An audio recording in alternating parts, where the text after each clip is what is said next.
साथियों नमस्कार, गौरव ज्ञान धारा में आपका स्वागत है। कल अपने संविधान संशोधन की एक क्लास आपको दे दी थी जिसमें 42वां और 44वां संविधान संशोधन बताया था। आज रीट परीक्षा की दृष्टि से जो और इम्पोर्टेंट संविधान संशोधन है वो एक साथ और रैपिड तरीके से अपन पढ़ने वाले हैं। ये जो है क्रैश कोर्स में भी एक यूं समझ लो कि रैपिड रिवीजन का एक तरह का कैप्सूल है जो आपको मतलब बहुत कम समय में बहुत सारी जानकारी दे देगा। मैं इस क्लास में और अभी जितनी क्लासेस आएगी उन सब के माध्यम से आपका समय जितना बच सके उस सब का पूरा ख्याल रखूंगा ताकि आप अधिक से अधिक स्वाध्याय कर सकें, खुद पढ़ सकें, सेल्फ स्टडी कर सकें और जो चुनिंदा चीज आपको स्पेशली ध्यान देनी है वो क्लास के माध्यम से आप उस पर भी ध्यान दे सकें। तो आज की इस क्लास में साथियों जो संविधान संशोधन में बता रहा हूं वो रीट परीक्षा की दृष्टि से इंपॉर्टेंट है, जिनको एक साथ अपन देख लेते हैं। ठीक है साथियों, शुरू करते हैं आज की क्लास को। ज्यादा लंबी नहीं होगी, शॉर्ट क्लास है बिल्कुल। देखो कल 42वां और 44वां देख लिया है। 42वां संविधान संशोधन जिसे लघु संविधान के नाम से भी जाना गया है वो पूरा अपन कल पढ़ चुके हैं। आज कुछ और पढ़ते हैं जिसमें साथियों सबसे पहले अपन पढ़ रहे हैं 7वां संविधान संशोधन जो क्रियान्वित मतलब किया गया 1956 का समय है वो। तो ये राज्य पुनर्गठन आयोग जो था साथियों 1955 उसकी क्रियान्विति हेतु ये लाया गया था और उसकी क्रियान्विति के बाद राज्य पुनर्गठन आयोग की क्रियान्विति के बाद में फिर उस समय जो भारत की स्थिति थी वो 14 राज्य और 6 संघ शासित क्षेत्र थे। ठीक है, उस समय तत्कालीन 14 राज्य और 6 संघ शासित क्षेत्र थे। तो इसके बाद में संघ शासित यानी कि केंद्र शासित, तो उसके बाद में फिर धीरे धीरे और राज्यों की संख्या बढ़ती गई और ऐसे आज वर्तमान में देखेंगे तो 28 राज्य और 8 केंद्र शासित प्रदेश है। तो एक अलग पूरी वो चलती रहती है प्रक्रिया। फिर साथियों एक ध्यान रखना है आपको 10वां संविधान संशोधन। 10वें संविधान संशोधन से क्या किया गया, दादरा नगर हवेली को भारतीय क्षेत्र में मिलाया गया। अब भारतीय क्षेत्र में कैसे मिलाया, यानी कि ये पुर्तगालियों के अधीन था और पुर्तगाली एक ऐसी शक्ति है, ऐसी विदेशी शक्ति है जो भारत में सबसे पहले आने वाली विदेशी शक्तियों में भी इनका नाम है और सबसे अंत में जाने वालों में भी इनका नाम है। तो यहाँ पे ये इनके अधीन था तो इसको भारत में शामिल किया गया और इसे संघ शासित क्षेत्र का दर्जा दिया गया। ठीक है, 15वां संविधान संशोधन इसके अंदर क्या किया गया साथियों कि उच्च न्यायालय के जो न्यायाधीश हैं उनकी सेवानिवृत्ति की आयु को 60 से बढ़ाकर 62 किया गया।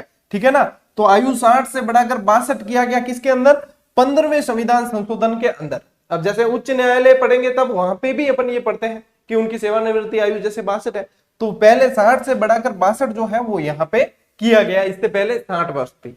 ठीक साथियों, फिर देखते हैं साथियों 41वां संविधान संशोधन। जो लोक सेवा आयोग के सदस्यों की सेवानिवृत्ति आयु है उसे 60 से बढ़ाकर 62 किया गया। दोनों मैंने पास पास दिए आपको। ये 15वें से आपने किया है उच्च न्यायालय के न्यायाधीश और यहाँ पे 41वें से किया है लोक सेवा आयोग के सदस्य और इनकी। ठीक है, तो यहाँ पे इनकी भी 60 से बढ़ाकर 62 वर्ष की गई। ये मोस्ट इंपॉर्टेंट है 52वां संविधान संशोधन।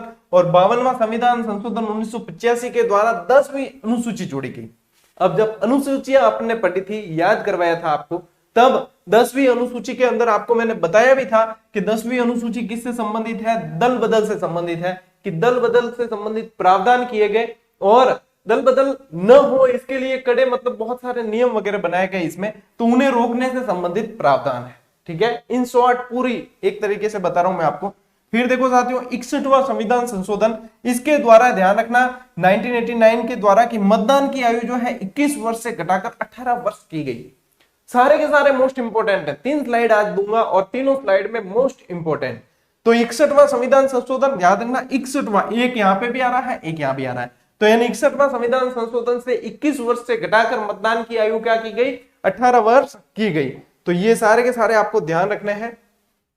इसके अलावा साथियों अगली स्लाइड पे आ जाते हैं अपन 65वां संविधान संशोधन। 65वें संविधान संशोधन से क्या किया गया, एसटी और एससी हेतु विशेष अधिकार के स्थान पर राष्ट्रीय आयोग का प्रावधान किया गया और 338 के अंदर राष्ट्रीय इनके अनुसूचित जाति जनजाति राष्ट्रीय आयोग के गठन का भी प्रावधान है। फिर वो बाद में आगे चलकर अलग अलग बट गए, पहले एक ही था फिर आयोग फिर आगे जाकर अलग बटा है, वो इस तरीके से है। ठीक है, तो यहाँ पे ध्यान रखना कि 65वें के अंतर्गत इसे क्या है, राष्ट्रीय आयोग बनाने के लिए प्रावधान किया गया।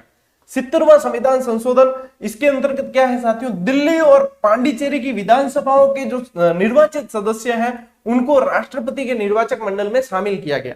वैसे तो राष्ट्रपति के निर्वाचन में संसद के यानी लोकसभा और राज्यसभा के निर्वाचित सदस्य आते हैं, लेकिन इसके अलावा विधानसभाओं की यदि बात करें तो पांडिचेरी और दिल्ली के जो विधानसभाएं हैं उसमें, क्योंकि ये संघ शासित क्षेत्र है, तो इन संघ शासित क्षेत्रों की इन विधानसभाओं को यानी दिल्ली और पांडिचेरी वालों को ही निर्वाचक मंडल में शामिल किया गया। संघ शासित क्षेत्र में से इन्हें ही शामिल किया गया, ये ध्यान रखना, ध्यान देने योग्य बात ये है। ठीक है, और देखो 71वां संविधान संशोधन, 8वीं अनुसूची के अंदर 3 भाषाएं जोड़ी गई, जिसकी ट्रिक है कॉमन यानी कि कोंकणी, ठीक है, और मणिपुरी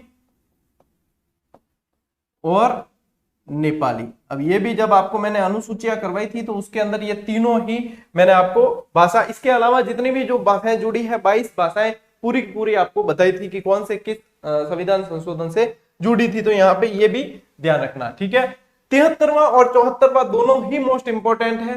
73वां पंचायती राज से संबंधित है और 74वां नगर निकायों यानी कि नगर पालिकाओं से और इनसे संबंधित है। तो 73वां संविधान संशोधन 11वीं अनुसूची इसके अंतर्गत जोड़ी गई और पंचायती राज की स्थापना का उपबंध किया गया, और इसके अंतर्गत 74वें के अंतर्गत जो है साथियों 12वीं अनुसूची जोड़ी गई, जो 12वीं अनुसूची है 12वीं अनुसूची जोड़ी गई, और नगर निकायों यानी कि नगर पालिका नगर निगम इनके संबंधित प्रावधान जोड़े गए। ठीक है, ये दोनों ही मोस्ट इंपोर्टेंट के अंदर आते हैं। फिर देखो ये 86वां बहुत इंपॉर्टेंट है, बहुत पूछा जाता है। इसके द्वारा क्या किया गया साथियों कि 6 से 14 वर्ष के बच्चों को जो अब अनिवार्य और निःशुल्क शिक्षा दी जाती है, वो यहाँ पे 86वें संविधान संशोधन से संशोधन करके मौलिक अधिकारों में इसे स्थान दिया गया। तो यहाँ पे जो है 21A के अंतर्गत इसे 86वें संविधान संशोधन से इस चीज को जोड़ा गया है। ठीक है, 6 से 14 वर्ष के बालकों के लिए निःशुल्क और अनिवार्य शिक्षा। ठीक है, ये देखो बिल्कुल रैपिड क्लास चली है अपनी, और समय बचाने की दृष्टि से पूरा ध्यान रखा गया है। कल कोशिश करूंगा कि मैं आपको कल 2 क्लासेस, एक सुबह कोशिश करूंगा, एक शाम को कोशिश करूंगा, देखते हैं कितना कैसे संभव हो पाता है। 91वां संविधान संशोधन, इसके अंतर्गत क्या किया गया साथियों, मंत्रिपरिषद की सदस्य संख्या जो है वो 15% से अधिक नहीं होगी, ये निश्चित किया गया। 15% किससे, सदन की जो कुल उपस्थिति है, कुल सदस्य संख्या है, उससे 15% से अधिक नहीं होगी। ठीक है, लेकिन जहां सदन की सदस्य संख्या ही 40 है या इससे भी कम है, वहां अधिकतम 12 होगी, ये निश्चित किया गया। अब 15% कैसे, जैसे कि राजस्थान की विधानसभा की 200 सीटें हैं, तो अपने यहां पर यह संख्या जो है 30 होगी, 30 से अधिक नहीं होगी। ठीक है ना, क्योंकि 200 का 15% निकालो आप तो 30 होती है, तो ये इस तरीके से लागू किया गया। 101वां संविधान, ये 101 लिखा हुआ है, ठीक है ना, 101वां संविधान संशोधन, इसके द्वारा जीएसटी यानी गुड्स एंड सर्विस टैक्स, आप जो भी जैसे आप लोगों पे जोड़ू मैं तो सभी देते हैं, वैसे कोई भी चीज बाजार से लगता है गुड एंड सर्विस टैक्स लगता है, सब पे अलग अलग इनके बने हुए हैं सारे। जैसे आप टेस्ट सीरीज लेते हो या कोई एजुकेशनल कोर्स ही लेते हो तो उनपे भी आपको 18% जीएसटी लगता है। तो ये यहाँ पे आप ध्यान रखना कि 101वां संविधान संशोधन जोड़ा गया। 103वां संविधान संशोधन क्या है साथियों, सामान्य वर्ग के आर्थिक रूप से पिछड़े वर्गों हेतु, ठीक है ना, यानी कौन से हो गए, ईडब्ल्यूएस, आर्थिक रूप से पिछड़े कौन से हो गए, ईडब्ल्यूएस, ठीक है ना। ईडब्ल्यूएस के लिए क्या किया गया कि शैक्षणिक यानी कि शिक्षा में और नौकरियों में आरक्षण की व्यवस्था इस संविधान संशोधन से की गई। और फिर इस संविधान संशोधन से संविधान के अंदर कहां पे संशोधन किया गया, अनुच्छेद 15(6) में प्रावधान किया गया और 16(6) में। 15(6) के अंदर तो शैक्षणिक यानी कि शिक्षा से संबंधित जो शैक्षणिक आरक्षण का प्रावधान किया गया, और 16(6) में जो है नौकरियों से, क्योंकि इसमें 16 के अंदर लोक नियोजन और नौकरियों का ही प्रावधान है, तो 16(6) के अंदर नौकरियों से संबंधित ये प्रावधान किए गए हैं। ईडब्ल्यूएस को आरक्षण 103 के अंतर्गत दिया गया है, ठीक है।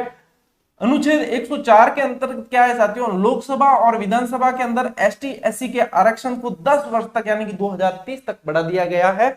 और इसके अंदर एक और है कि लोकसभा और विधानसभा के अंदर अंगल भारतीय यानी कि जो अंगल भारतीय के मनोनीत जो होते थे, जैसे राष्ट्रपति द्वारा मनोनीत किए जाते थे, तो 2 यहाँ पे लोकसभा में किए जाते थे, 12 तो राज्यसभा में वो अभी भी होते हैं, तो 2 जो यहाँ पे किए जाते थे उनका जो कर दिया है ये प्रावधान समाप्त कर दिया है, ठीक है। और वर्तमान में यदि अंगल भारतीय कितने हैं टोटल, भारत में यदि देखे जाए तो उनकी संख्या 296 है, ठीक है ना। तो विधानसभा और लोकसभा दोनों के अंदर ये प्रावधान समाप्त कर दिया गया। तो पहले पूछते थे तो पहले 2 सीटें लोकसभा में इनके लिए रिजर्व रहती थी, अब ये नहीं है। तो साथियों ज्यादा समय मैंने लिया नहीं है, मुझे पता है, और इस तरीके से आपके आज रैपिड रिवीजन की टाइप में और मुख्य संविधान संशोधन जो आप कह रहे थे कि सर आप ही करवा देना, तो एक ये निचोड़ जो है और आप पाओगे कि लेवल आपका एग्जाम में क्वेश्चन बनने का यही रहता है। तो एक साथ में आपके सारे संविधान संशोधन आ गए। कल की स्लाइड्स, कल की पीडीएफ और आज की पीडीएफ दोनों की दोनों आपको टेलीग्राम पे मिल जाएगी थोड़ी देर में, और पढ़ते रहे ऐसे ही। इस समय लास्ट में अंतिम जो 8-10 दिन बचे हैं आपके, इसमें सेल्फ स्टडी पर बहुत फोकस करना, अभ्यास करते रहें और सेल्फ स्टडी करते रहें। इधर उधर की बातों में ध्यान नहीं देना है, नकारात्मकता को पास नहीं आने देना है, पॉजिटिव बना के रखना है अपने आप को, सब कुछ अच्छा होगा। मिलते हैं साथियों अगली क्लास में, अगले वीडियो में, तब तक के लिए राम राम, जय हिंद।